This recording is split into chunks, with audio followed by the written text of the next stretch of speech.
अगर आप लोग न्यू बैच 2026-27 में एग्जाम देने वाले हैं और सोशियोलॉजी पढ़ रहे हैं बीए थर्ड सेमेस्टर में मेजर या माइनर सब्जेक्ट के रूप में, तो आज का ये वीडियो आपके लिए बहुत इंपॉर्टेंट है। अभी तक मेरे प्यारे बच्चों आपने कुछ भी नहीं पढ़ा है और आपको बहुत टेंशन है हम क्या पढ़ें क्या ना पढ़ें, तो आज की वीडियो में मैं आपकी टेंशन खत्म करने वाली हूँ और बहुत ही आसान तरीके से मैं आपको सब कुछ बताने वाली हूँ जो इस बार आपके एग्जाम में आने वाला है हर यूनिवर्सिटी के अंदर। जहां जहां इस बार रिटर्न पेपर होने वाला है यानी सब्जेक्टिव पेपर आने वाला है, उन बच्चों के लिए आज का वीडियो बहुत इंपॉर्टेंट है। आज की वीडियो में मैं आपके सेक्शन ए, बी एंड सी तीनों के लिए बहुत ही इंपॉर्टेंट क्वेश्चन बताने वाली हूँ और जितना क्वेश्चन मैं आपको बताने वाली हूँ पिछले 4 से 5 सालों में लगातार बीए के एग्जाम में रिपीट हो चुका है। तो बहुत इंपॉर्टेंट वीडियो आपके लिए होने वाला है। कुछ भी आपने नहीं पढ़ा है तो केवल इस वीडियो को एंड तक देख लीजिए और जितना क्वेश्चन बताऊंगी सभी का आंसर बताऊंगी और साथ ही साथ कैसे तैयारी करना है सब कुछ बताऊंगी, क्योंकि हम आपकी 1 से लेकर 8 तक की जो यूनिट्स है उसको कंप्लीट करवा चुके हैं और सारा क्वेश्चन आपका वहीं से आ रहा है। तो आपका चाहे कोई भी क्वेश्चन हो, वेरी शॉर्ट हो लॉन्ग हो, सभी की वीडियोस आपको प्लेलिस्ट में मिल जाएगी और प्लेलिस्ट की लिंक आपको मिल जाएगी इसी वीडियो के डिस्क्रिप्शन बॉक्स में, क्योंकि हम आपके सोशियोलॉजी की 8 यूनिट पूरी कंप्लीट करवा चुके हैं। तो चलिए बिना देर किए आज का ये वीडियो स्टार्ट करते हैं, क्योंकि आज का ये महासंग्राम क्लास आपके लिए वेरी वेरी इंपॉर्टेंट है। तो माय डियर स्टूडेंट्स, आप ये जानते ही हो कि आपका जो सेक्शन ए होता है वो अति लघु उत्तरीय प्रश्न होता है। तो आज की वीडियो में मैं अति लघु उत्तरीय प्रश्न के लिए 10 क्वेश्चन बताने वाली हूँ। 10 क्वेश्चन आपको बताऊंगी, क्योंकि बहुत सारी यूनिवर्सिटीज में 5 क्वेश्चन दिए जाते हैं और बहुत सारी यूनिवर्सिटीज में 10 क्वेश्चन दिए जाते हैं। तो ये 10 क्वेश्चन में से ही आपका अति लघु में इस बार हर यूनिवर्सिटी में आने वाला है। तो देखिए आपका पहला इंपॉर्टेंट क्वेश्चन है, सामाजिक परिवर्तन से आप क्या समझते हैं। देखिए आपके पेपर का नाम ही है सामाजिक परिवर्तन और सामाजिक आंदोलन और यहीं से आपका पूरा क्वेश्चन आएगा। तो सामाजिक परिवर्तन क्या है? देखो, सामाजिक का मतलब समाज से संबंधित और परिवर्तन का मतलब बदलाव आना। तो समाज के किसी भी क्षेत्र में बदलाव आएगा तो उसे सामाजिक परिवर्तन की ही संज्ञा दी जाएगी, चाहे वो सामाजिक रूप में बदलाव आ रहा है या समाज की आर्थिक कंडीशन में यानी इकोनॉमिक्स कंडीशन में बदलाव आ रहा है, यहाँ की संस्कृति सभ्यता में परिवर्तन आ रहा है, तो हर एक चीज को हम सामाजिक परिवर्तन ही कहेंगे। क्योंकि देखिए जो परिवर्तन है ना, ये एक सर्वव्यापी नियम है और इसके प्रभाव से कोई नहीं बच सकता। यदि हम अपने ही समाज के परिवर्तन, रीति रिवाजों, परंपराओं व रहन सहन आदि पर ध्यान दें, तब हमें पता चलेगा कि कुछ सालों पहले कुछ और तरीके से था और आज के टाइम में कुछ और तरीके से है। देखिए अगर आपको मैं एग्जाम्पल के थ्रू समझाऊं तो समाज जो है आज जिस तरीके से है, तो 1-2 साल बाद काफी ज्यादा टेक्नोलॉजी बढ़ जाए और टेक्नोलॉजी से काफी ज्यादा परिवर्तन आ जाए तो उसे हम क्या कहेंगे? सामाजिक परिवर्तन है। सामाजिक परिवर्तन तेजी से भी होता है, धीरे धीरे भी होता है, अच्छा भी होता है, बुरा भी होता है। मान लीजिए कि अचानक बाढ़ आ जाए और पूरा इलाका ही पानी में डूब जाए तो उसे भी सामाजिक परिवर्तन ही कहेंगे, क्योंकि पूरा घर डूब चुका है, समाज बदल चुका है, थोड़ा बर्बाद हो चुका है, तो ये भी एक तरीके का परिवर्तन है। तो परिवर्तन अच्छा या बुरा दोनों तरीके का हो सकता है, ये बात याद रखिएगा।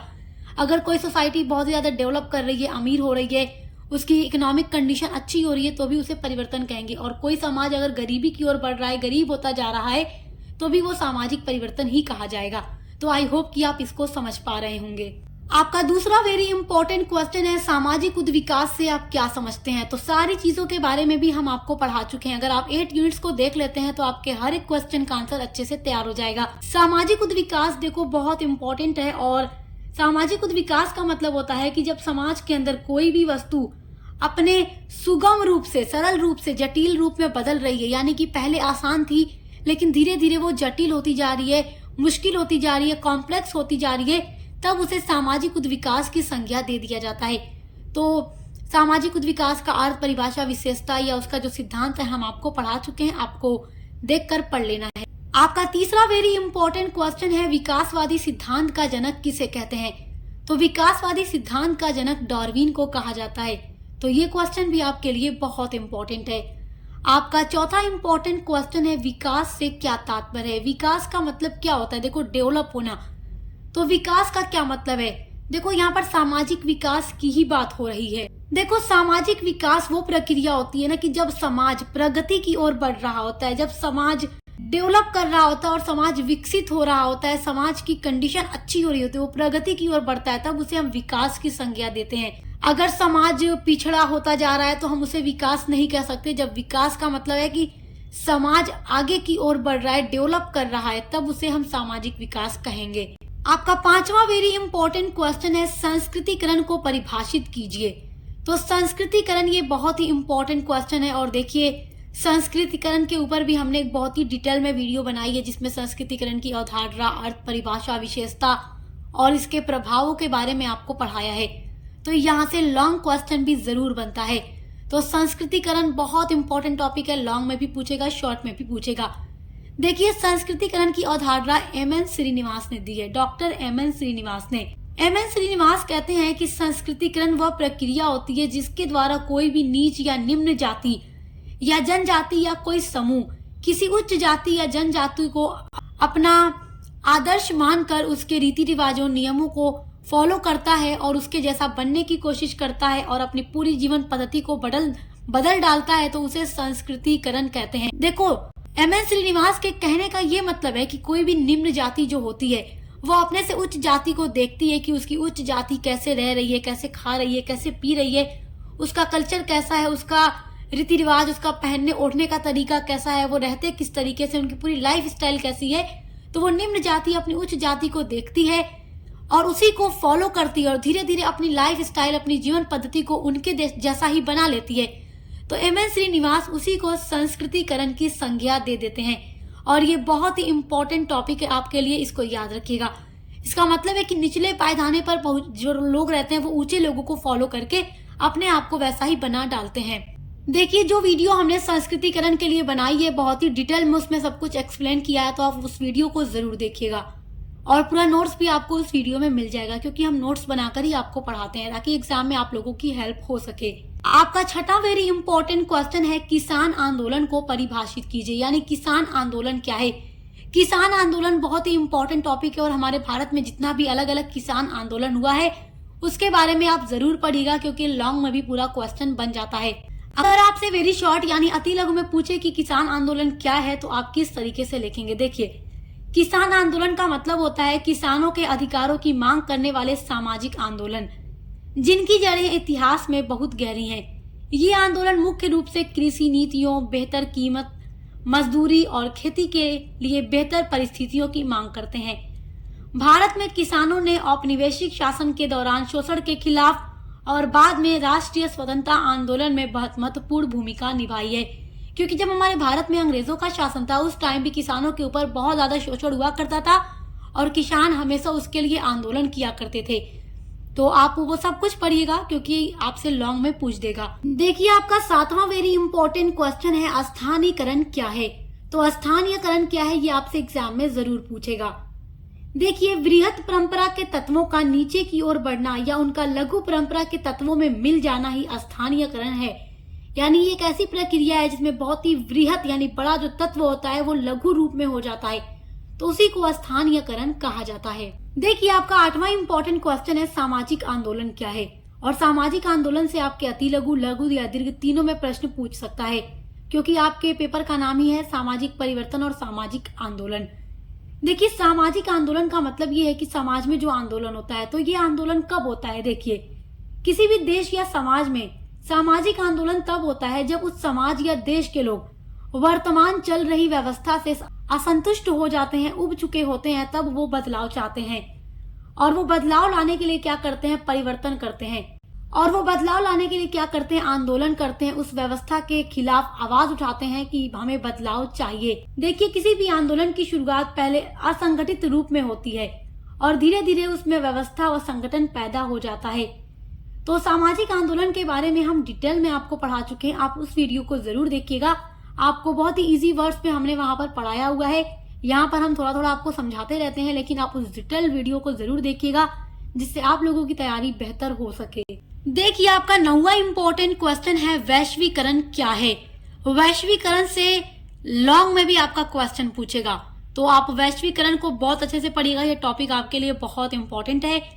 देखिए वैश्वीकरण एक ऐसी प्रक्रिया है जिसके द्वारा दुनिया भर की अर्थव्यवस्था, संस्कृतियां और आपस में समाज एक दूसरे से जुड़े रहते हैं और एक दूसरे पर निर्भर हो सकते हैं। यह वस्तुओं, सेवाओं, प्रौद्योगिकी, पूंजी और सूचना के प्रवाह को आसान बनाने वाली अंतर्राष्ट्रीय व्यापार की बाधाओं को कम करने, परिवहन और संचार प्रौद्योगिकियों में सुधार और संस्कृति का आदान प्रदान करने का कारण है। वैश्वीकरण के माध्यम से ही ये संभव हो सका है कि अंतर्राष्ट्रीय स्तर पर आज हर प्रकार से काम किया जा रहा है। अंतर्राष्ट्रीय स्तर का मतलब सेवाओं का आदान प्रदान किया जा रहा है, सूचनाओं का आदान प्रदान किया जा रहा है। ये सब कुछ वैश्वीकरण के माध्यम से ही संभव है। आपका अगला वेरी इंपॉर्टेंट क्वेश्चन है, चिपको आंदोलन क्या है। देखिए, हमारे भारत में पर्यावरण सुरक्षा के लिए भी बहुत सारे आंदोलन चलाए गए, जिनमें से चिपको आंदोलन भी एक है और बहुत ही इम्पोर्टेंट आंदोलन है। चिपको आंदोलन हमारे भारत में लगभग 1970 के दशक में उत्तराखंड में हुआ था, जो उस टाइम उत्तर प्रदेश का हिस्सा था, लेकिन अब उत्तर प्रदेश का हिस्सा नहीं है। तो उत्तराखंड में ही चिपको आंदोलन चलाया गया था पर्यावरण संरक्षण के लिए। यह आंदोलन सरकार द्वारा प्रायोजित वनों की कटाई के विरोध में था, जिसमें ग्रामीणों ने पेड़ों को काटने से बचाने के लिए उन्हें गले से लगा लिया था। यानी वहाँ के जो लोग थे, जब पेड़ों को काटा जा रहा था तो पेड़ों को गले से लगा लेते थे, उसमें चिपक जा रहे थे। इसीलिए इस आंदोलन को चिपको आंदोलन का नाम दे दिया गया। तो ये 10 महत्वपूर्ण प्रश्न आप लोगों को सेक्शन ए यानी अति लघु उत्तरीय प्रश्न के लिए पढ़कर जाना है। आइए मेरे स्टूडेंट्स, अब मैं आप लोगों को सेक्शन बी के लिए क्वेश्चंस बताती हूँ। देखिए, आपके पेपर में जो सेक्शन बी होता है वो लघु उत्तरीय प्रश्न होता है, और मैं आप लोगों को लघु उत्तरीय प्रश्न के लिए 8 क्वेश्चन बताऊंगी। अगर आप ये 8 क्वेश्चन लघु के लिए पढ़ लेंगे तो आप समझिए कि पूरी तैयारी कर चुके हैं।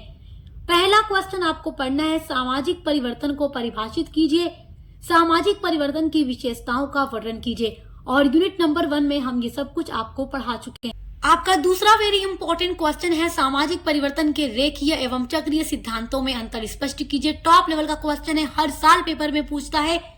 रेखीय और चक्रीय सिद्धांत, इन दोनों के बारे में हम आपको पढ़ा चुके हैं, तो बहुत ही डिटेल में अच्छे से समझाकर आपको पढ़ाया है। आप देख कर तैयार कर लीजिएगा, वेरी वेरी मोस्ट इम्पोर्टेंट है। तीसरा वेरी इंपॉर्टेंट क्वेश्चन है, भारतीय समाज पर वैश्वीकरण के प्रभावों की व्याख्या कीजिए। तो भारतीय समाज पर वैश्वीकरण का क्या प्रभाव पड़ा है, वेरी वेरी इंपॉर्टेंट क्वेश्चन है। हर साल हर यूनिवर्सिटी के पेपर में ये क्वेश्चन देखने को मिलता है, तो इसको बहुत अच्छे से पढ़कर जाइएगा। आपका चौथा इंपॉर्टेंट क्वेश्चन है, क्रांति तथा उद्योग विकास में अंतर स्पष्ट कीजिए। देखिए, कई यूनिवर्सिटीज के पेपर मैंने देखे हैं और उसमें ये क्वेश्चन मैंने जरूर देखा है, तो बड़ा इंपॉर्टेंट है, आप इसको जरूर पढ़िएगा। मैं आपको सब कुछ पढ़ा चुकी हूँ, जितना क्वेश्चन यहाँ बता रही हूँ सभी पर आंसर आपको हमारे ही चैनल पर मिलेगा। अगर आप सोशियोलॉजी की हर यूनिट को पढ़ लेते हैं तो वहीं से ये पूरा क्वेश्चन आपका बना हुआ है, तो आपकी पूरी तैयारी हो जाएगी। और इतने इजी वर्ड्स में मैंने आपको पढ़ाया है कि आपको एक बार में वीडियो देखते ही सब कुछ समझ आ जाएगा। बिल्कुल रटने या याद करने की जरूरत नहीं पड़ेगी, केवल वीडियो को सुनकर आप जाकर अपना पूरा आंसर लिख लेंगे। आपका पांचवा इंपॉर्टेंट क्वेश्चन है, सामाजिक परिवर्तन के मार्क्स के सिद्धांत का मूल्यांकन कीजिए। तो कार्ल मार्क्स का जो सिद्धांत है सामाजिक परिवर्तन के लिए, वो मैं आपको पढ़ा चुकी हूँ, देखकर तैयार कर लीजिएगा, क्वेश्चन इंपॉर्टेंट है। क्वेश्चन नंबर 6 आपका है, भारत में पर्यावरणीय आंदोलनों के प्रमुख कार्यों का वर्णन कीजिए। तो पर्यावरणीय आंदोलन यानी हमारे भारत में पर्यावरण की सुरक्षा के लिए जो आंदोलन चलाए गए, तो उसमें से चिपको आंदोलन एक है। उसके अलावा भी बहुत सारे आंदोलन है जो हम आपको पढ़ा चुके हैं, आप देखकर तैयार कर लीजिएगा, क्वेश्चन इंपॉर्टेंट है, ये भी कई साल पूछ चुका है। क्वेश्चन नंबर आपका 7 है, पश्चिमीकरण को परिभाषित कीजिए, इसकी प्रमुख विशेषताओं एवं परिणामों पर प्रकाश डालिए। तो संस्कृतिकरण अगर आप समझ चुके हैं, तो पश्चिमीकरण भी आपके लिए बिल्कुल सेम वैसा ही टॉपिक है, बस कुछ बदलाव है। जब भारतीय लोग वेस्टर्न कल्चर को अडॉप्ट कर रहे थे, जब यहाँ पर ब्रिटिश शासन था, जब यहाँ पर हमारे भारत पर अंग्रेज शासन कर रहे थे, तो भारत के लोग जो वेस्टर्न कल्चर को अडॉप्ट कर रहे थे, अपनी संस्कृति में समाहित कर रहे थे, तो उस चीज को डॉक्टर एम.एन. श्रीनिवास ने महसूस किया, देखा, उसके बाद ही उन्होंने पश्चिमीकरण की अवधारणा दी। तो पश्चिमीकरण का अर्थ, परिभाषा, विशेषता, परिणाम सब हम आपको डिटेल में नोट्स के साथ पढ़ा चुके हैं, आप देख कर तैयार कर लीजिएगा।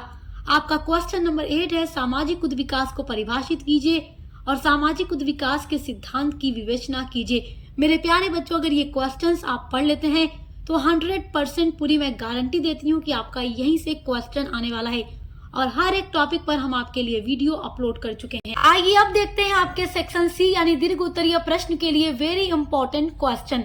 आपके सेक्शन सी में 4 क्वेश्चन पूछे जाते हैं, लेकिन यहाँ पर मैं 5 क्वेश्चन आप लोगों को बताने वाली हूँ। अगर आप ये 5 क्वेश्चन पढ़ लेते हैं तो आपका सेक्शन सी भी बहुत अच्छे से तैयार हो जाएगा। बहुत सारी यूनिवर्सिटीज में सेक्शन सी में एक ही क्वेश्चन लिखना होता है, और बहुत सारी यूनिवर्सिटी में सेक्शन सी में 2 क्वेश्चन लिखना होता है। तो आपके लिए ऑप्शन होता है, आपको जो अच्छे से याद हो आप वही लिखें। तो 5 क्वेश्चन मैं बता रही हूँ, अगर आप पढ़ लेते हैं तो आपका सेक्शन सी भी पूरा तैयार हो जाएगा। पहला क्वेश्चन है, सामाजिक आंदोलन को परिभाषित कीजिए। भारत में प्रमुख सामाजिक सुधार आंदोलनों का वर्णन कीजिए। टॉप लेवल का क्वेश्चन है और सब कुछ हम आपको पढ़ा चुके हैं। क्वेश्चन नंबर 2 आपका है, सामाजिक गतिशीलता क्या है, इसके सिद्धांतों की विवेचना कीजिए। तो सामाजिक गतिशीलता के बारे में जरूर पढ़िएगा, क्वेश्चन वेरी इंपॉर्टेंट है। क्वेश्चन नंबर आपका 3 है, आधुनिकीकरण शब्द से क्या समझते हैं। भारत में आधुनिकीकरण के परिणामों की व्याख्या कीजिए। ये क्वेश्चन भी आपके लिए वेरी वेरी इंपॉर्टेंट है और कई सालों से ये बीए के एग्जाम में रिपीट हो रहा है। क्वेश्चन नंबर 4 आपका है, सामाजिक परिवर्तन का जनसांख्यिकीय सिद्धांत क्या है। माल्थस के जनसंख्या सिद्धांत का वर्णन कीजिए। तो माल्थस ने जो जनसंख्या सिद्धांत को दिया है वो आप पढ़ लीजिएगा, मैं आप लोगों को पढ़ा चुकी हूँ। ये क्वेश्चन बहुत इंपॉर्टेंट है और ये कई बार एग्जाम में रिपीट हो चुका है। मैंने कई सालों के पेपर देखे हैं अलग अलग यूनिवर्सिटी से, तो उन पेपर में ये क्वेश्चन रखा गया था। तो ये आपके लिए भी इम्पोर्टेंट है क्योंकि बीए के एग्जाम में जो बार बार आता है उसके आने की संभावना और अधिक बन जाती है, तो आप इसको जरूर पढ़िएगा। क्वेश्चन नंबर 5 है, आधुनिक भारत में स्त्रियों की स्थिति को सुधारने हेतु क्या प्रयास किए गए हैं। ये क्वेश्चन भी आपके लिए वेरी इंपॉर्टेंट है। सो माय डियर स्टूडेंट्स, आज की वीडियो मैंने जितना भी आपको क्वेश्चन बताया है, अगर आप बस इतने क्वेश्चन के आंसर को देख लेते हैं तो आपकी समझिए कि 100% तैयारी हो जाएगी। जितने क्वेश्चंस मैंने बताए हैं सभी के आंसर को आपको रटने की जरूरत नहीं है लाइन बाय लाइन, बस आप लोगों को हमारी वीडियो देखना है। वीडियो में मैंने इतने अच्छे तरीके से एक्सप्लेन किया है कि केवल वीडियो आप देख कर भी जाएं तो आप पूरा नंबर पा जाएंगे। और इसी तरीके से हम आपके हर एक सब्जेक्ट पर वीडियोस लेकर आ रहे हैं, आपके को करिकुलर सब्जेक्ट पर भी लेकर आ रहे हैं, तो देखकर अच्छे से तैयारी करते रहिए। बेस्ट ऑफ लक, हम मिलते हैं अगली वीडियो के साथ।